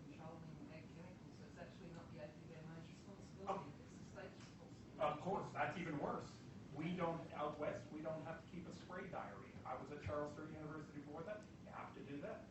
Yeah, we're very, very fragmented. Yeah. Maybe a group like this could lobby that there is some integration of it. Okay, we're not a lobby organization, but I've asked these gentlemen, like 3 or 4 people in here, how far would we be down the resistance treadmill? If we say today, as of today, we're at 1. We've got resistance. How far back would we be? 10 years ago, there was a way of enforcing label integrity. Somebody said 80, somebody said, oh, the way too hard question. Right. Again, Right. these are bright people that figured out if it was worthwhile to do. Yeah. Would we be 50% back on the resistance problems we have if there was label integrity? Don't know. I don't know the answer. Smarter people in the room than me. Sure. So that comes down to selection, and perhaps I can throw that to Michael and Joe. And obviously it's an issue where there's been too much selection out there. So, you want to comment on that? How far back, I think, would depend on the species and context. All that would, yeah. It would be a nice big project to ask that. It was very much a rhetorical question. It would be a ways back. But again and again, the modelling shows that there's things you can do to really stop it or really slow it down, but it has to be right at the very beginning. So yeah, in some situations it could be 0. In fact, it could be that we wouldn't have resistance at all if we'd done the right thing. We spent a day as a company, I'm going to say a company like that, we spent a day with Fran and Richard Oliver talking about stewardship around fluxagrossa. Nick made the comment, that this is too valuable a product. Sure. Yeah. We're working very, very hard. We're going to have stewardship. And somebody can go out and put 120 mils on instead of 150 and put 2 SDH out. That's work. That's. Yeah. I'm only in the chemical business for a year, and I'm frustrated with that. The academia is easy. I'm off anytime I want. I'm doing a good job right now. Sorry, Susan, I think you've got a comment. Yeah, well, I was just going to reflect on, and please, there's some people from the cotton industry who probably can talk about this better, but so cotton certainly got knocked around with the big stick approach. You only have to say invest Salford and half the cotton industry shutters. I would say I would think it would be better for industries to work together to talk about the issues, to talk about the risks that come from, going off label and those sorts of things. But to wish for, a system that's highly regulated, very restrictive, and I guess I'm just putting out there, I don't some of this, I can see that consumers will have higher expectations around, stewardship, and so they should. But I would warn caution about wishing for a big stick approach. Please, disagree with me. A lot of people disagree. Isn't it better for the sustainability of the industry? I mean, if you look at cotton, I was a cotton consultant in the glory days of 20 sprays and stage 3, you were walking out with huge numbers of Heliothis. And the reason the cotton industry changed because we'd already had Yord, where the industry failed, and in New South Wales we had meetings, and you were there, and they were saying we are facing the end of the industry, so growers changed. And unfortunately, and Steve's doing a great job with weed resistance, because growers need to be faced with that finality. You will lose your industry. And what the cotton industry did well was involve growers, because growers trust growers. I was a consultant until 12 months ago, and they would listen to you, but they would always speak to the neighbour. They would always check your advice. So it's been great to get everyone in this room together, but I think we need to remember scientists, the chemical industry, researchers, is that our end customer is the grower. And we need to remember that we need to engage them, because at the end of the day, they will discuss amongst themselves. yes, they value science, they really do, they understand. It's a bit like an automobile or their tractor. Modern tractors are very complex. GPS, they don't understand how it works, but they trust it because they get a positive outcome from it. You can get a little bit bogged down with, do we need to sell the science to them? No, you need to sell the outcome to them. And the outcome is a sustainable industry, that they can remain profitable and continue to do what they want to do, and that's farm. And I think this is a great start. Anybody remembers when you could buy antibiotics in the drugstore without a prescription? That's the big stick. That's a big stick, but it was actually a decision that it was, we make it, or we lose them. You lose them, it's done. So in other European countries now, actually, they are using that big stick. And it was just because, you know, I don't know if you're aware of this study by a doctor in Holland, showing that there was a massive correlation, a very important correlation between the usage of fungicides in agriculture and resistance to Aspergillus fumigators in hospital clinics. I don't know if you're aware of what is Aspergillus fumigators, but some of you will die because of Aspergillus fumigators. Okay? Or some of us will die. I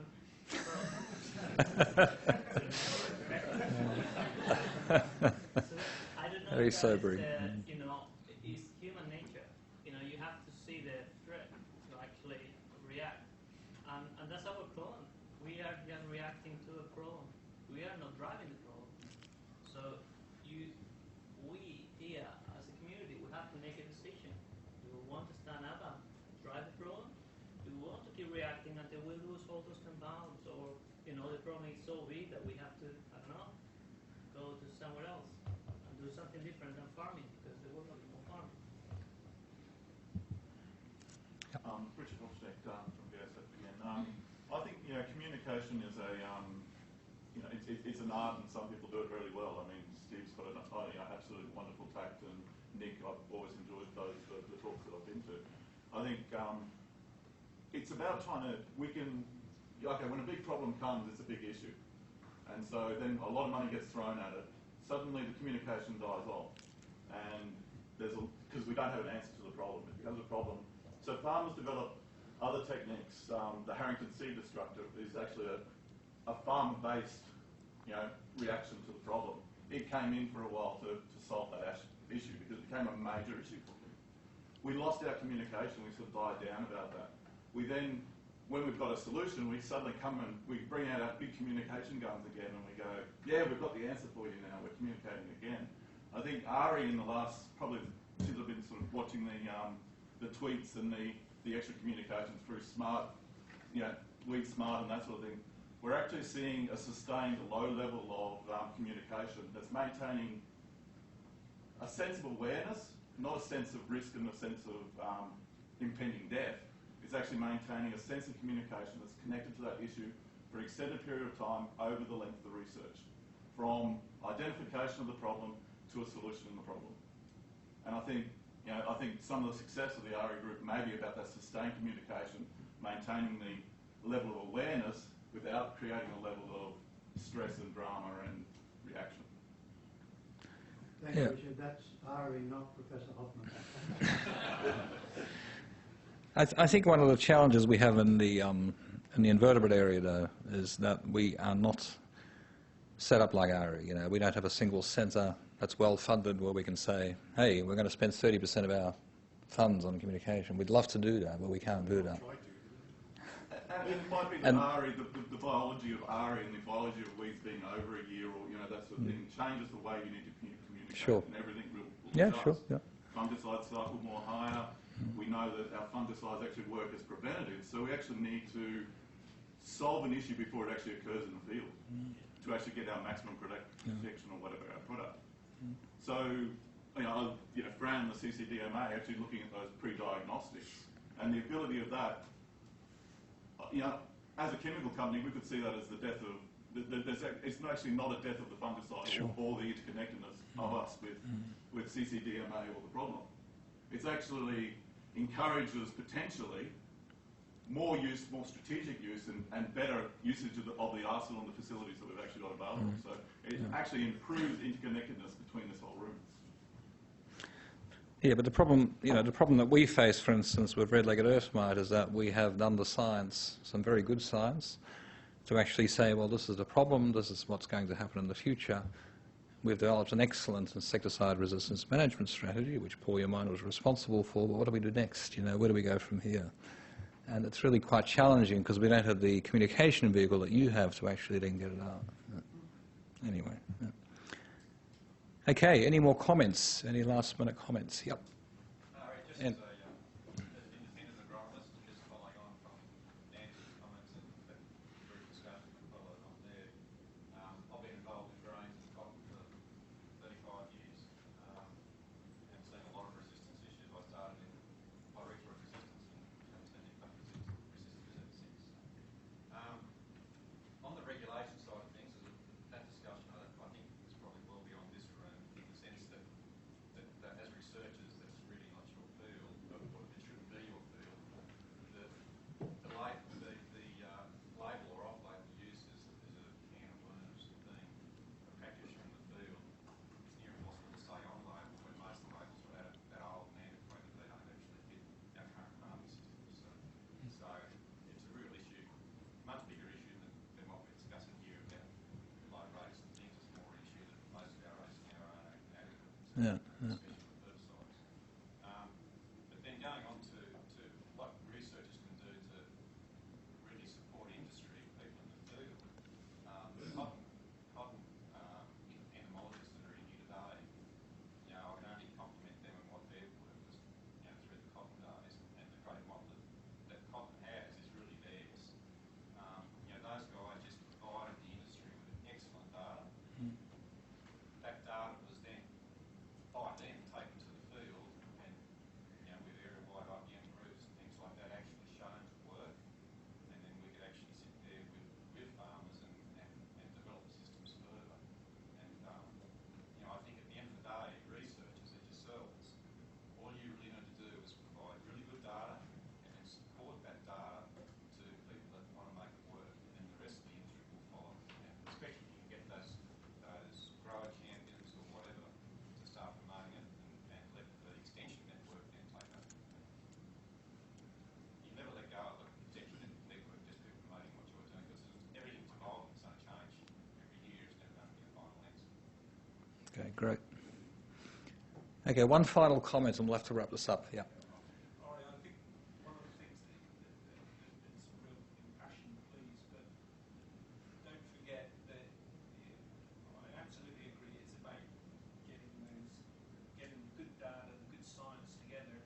There's networks out there, but don't forget those farming groups that you can link into and make that message get further. So comment on the advisory front, that's key, but then there's already those networks that exist around the farming groups that one could easily plug into as a researcher.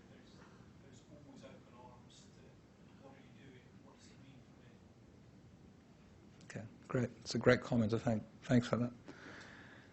Okay, so we better wrap this up. Obviously, there's plenty of energy in the room. We could keep the discussion going for quite a long time, and it's obviously a critically important discussion to have, and it's sort of a shame we don't have more time. But I think there are some very important messages there. We need to keep talking to one another. And I think also this particular day has shown that we need to keep talking as a group together. Clearly there are many commonalities between the invertebrate area and the disease area and the weeds area, and we can all learn from each other. Notwithstanding Michael's Venn diagram showing a little bit of overlap, I think there's quite a lot. And of course, as was pointed out by several people, we have to treat these problems in an integrated way, because what you do in one area is going to affect what you can do in another area. So many important messages there. So just to